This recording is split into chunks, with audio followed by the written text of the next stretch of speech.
Guys, யோவான் 1:9 இப்படியாக சொல்லுகிறது, உலகத்தில் வந்து எந்த மனுஷனையும் பிரகாசிப்பிக்கிற மெய்யான ஒளி அப்படின்னு சொல்லுகிறது. அந்த ஒளி யார் அப்படின்னா இயேசு கிறிஸ்து. அவர் உலகத்துக்கு வந்தார். அவர் எதுக்காக உலகத்துக்கு வந்தார்? பெரிய பணம் படைத்தவர்களுக்காகவோ, அறிவில் சிறந்தவர்களுக்காகவோ, நல்லவர்களுக்காகவோ அல்ல. வேதம் சொல்லுகிறது, பாவிகளை ரட்சிக்கவே மனுஷகுமாரன் உலகத்தில் தோன்றினார் அப்படின்னு. இன்னும் ஏசாயால எழுதியிருக்கு, இருளில் இருந்த ஜனங்கள் பெரிய வெளிச்சத்தை கண்டார்கள் அப்படின்னு. அப்போ சாபத்திலையும் பாவத்திலையும் பலவிதமான இடுக்கண்களையும் சிக்கி இருக்கக்கூடிய மக்களுக்காக தான் இயேசு கிறிஸ்து உலகத்துக்கு வந்தார். எல்லா நாளும் தள்ளப்பட்ட மனிதர்களை தூக்கி எடுப்பதற்காக தான் இயேசு உலகத்தில் வந்தார். எல்லா பாவம் நிரம்பின மனிதர்களை அந்த பாவத்திலிருந்து விடுவிக்கும்படியாய், நரகத்திலிருந்து விடுவிக்கும்படியாய், பிசாசுடைய கிரியிலிருந்து விடுவிக்கும்படியாய் தான் இயேசு இந்த உலகத்தில் வந்தார்.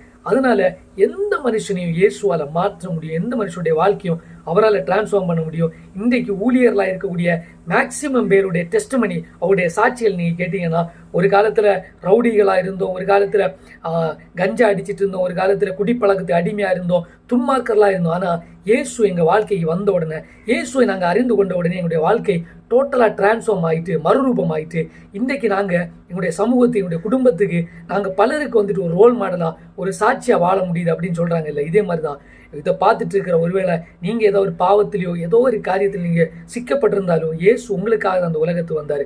ஸோ அதனால் கவலைப்படாதீங்க, டிமோட்டிவேட் ஆகாதீங்க. இயேசுவை நோக்கி கூப்பிடுங்க. அவர் தம்முடைய வெளிச்சத்தை உங்களுடைய வாழ்க்கையில் பிரகாசிக்க பண்ணுவார். உங்களுடைய இருதயத்தில், உங்களுடைய வாழ்க்கையில் இருக்கக்கூடிய இருள் எல்லாம் விலகி போய் உங்களுடைய வாழ்க்கை வெளிச்சமாய் மாறும்.